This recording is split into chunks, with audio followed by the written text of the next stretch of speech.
Assalamualaikum warahmatullahi wabarakatuh.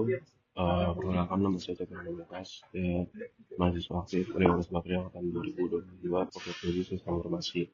Saya di sini akan mengerjakan tugas laporan API testing. Nah, eh, pada kesempatan kali ini saya akan menjelaskan materi mengenai jenis API. Dengan latar belakang, perkembangan aplikasi modern menuntut integrasi antar sistem. Nah, API juga menjadi jembatan komunikasi antar aplikasi. Terus terdapat berbagai jenis API dengan konsep dan tujuan berbeda. Nah, di sini saya akan menjelaskan tentang jenis-jenis API, konsepnya dan tujuannya. Nah, sebelum saya masuk ke jenis API, saya akan membahas tentang apa sih itu API. API adalah singkatan dari Application Programming Interface. Nah, mekanisme komunikasi antar aplikasi itu mengatur bagaimana data diminta, dikirim, dan diproses. Nah, secara garis besar merupakan seperangkat aturan yang memungkinkan sebuah aplikasi meminta layanan atau data dari aplikasi lain. API bekerja sebagai perantara sehingga pengembang tidak perlu membangun semua dari nol. Dengan API, sistem dapat terintegrasi, scalable, dan mudah dikembangkan. Oke, yang pertama saya akan bahas tentang REST API. Apa sih REST API itu? Jadi REST API itu singkatan dari Representational State Transfer. REST ini diperkenalkan oleh Roy Fielding pada tahun 2000 dan hingga saat ini menjadi standar paling umum dalam pengembangan web. Nah, REST API bekerja menggunakan protokol HTTP dengan metode seperti GET, POST, PUT, and DELETE. Konsep utama REST adalah stateless. Artinya setiap permintaan dari klien berdiri sendiri dan tidak bergantung pada permintaan sebelumnya. Nah, kelebihan REST API ini adalah mudah dipahami, fleksibel, dan didukung oleh hampir semua bahasa programan.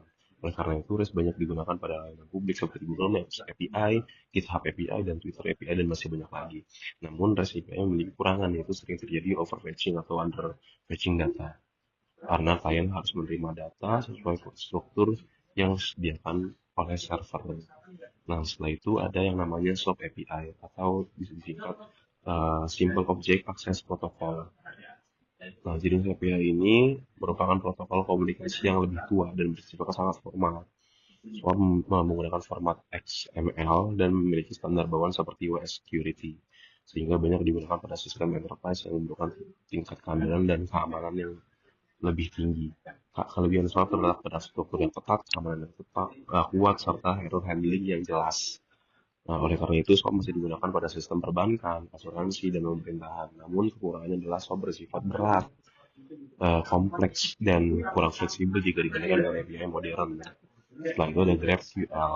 GraphQL ini singkatan dari Graph Query Language. GraphQL dikembangkan oleh Facebook dan dirilis di publik pada tahun 2015.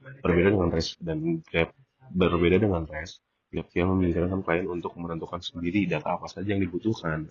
Dengan konsep ini, GraphQL mampu menghindari masalah overfetching dan underfetching data. Kelebihan GraphQL adalah efisiensi data, fleksibilitas tinggi untuk aplikasi front-end dan penggunaan satu endpoint saja. GraphQL banyak digunakan oleh Facebook, Instagram, GitHub, dan Shopify. Namun, GraphQL banyak digunakan namun GitHub memiliki kekurangan berupa kompleksitas pada sisi server serta pengelolaan caching yang menantang. Ada juga Netflix juga menggunakan GraphQL. Nah, selanjutnya ada yang namanya Webhook. Webhook ini merupakan jenis API berbasis event driven. Berbeda dengan REST yang mengharuskan klien meminta data, pada Webhook justru server yang mengirimkan data secara otomatis sehingga suatu event terjadi. Webhook mulai populer pada era aplikasi modern karena lebih efisien dan real time. Contoh penggunaan Webhook adalah notifikasi pembayaran pada sistem payment gateway seperti Stripe, Midtrans, GitHub juga. Kelebihan Webhook adalah hemat resource dan respon cepat. Namun Webhook sangat bergantung pada event dan memerlukan pengalaman tambahan untuk mencegah penyalahgunaannya. Karena ini mulai dari 2010-an. Terus juga ada yang namanya WebSocket. WebSocket itu teknologi API yang memungkinkan komunikasi dua arah secara real time. Sama seperti sebelumnya, cuman yang ini dua arah secara real time antara klien dan server melalui koneksi yang terus terbuka, yang bisa dibilang full duplex istilahnya. Terus tahun rilisnya itu sekitar tahun 2011 dan banyak digunakan untuk aplikasi yang membutuhkan interaksi langsung seperti chat, game online, dan live trading. Kelebihan webshop itu adalah latensi rendah dan komunikasi real time. Namun kekurangannya adalah pengelolaan koneksi yang lebih kompleks secara tantangan dalam scaling. Selanjutnya ada yang namanya web RTC atau yang namanya web real time communication. Jenis API ini memungkinkan komunikasi audio, video, dan data secara langsung antara pengguna atau peer to peer.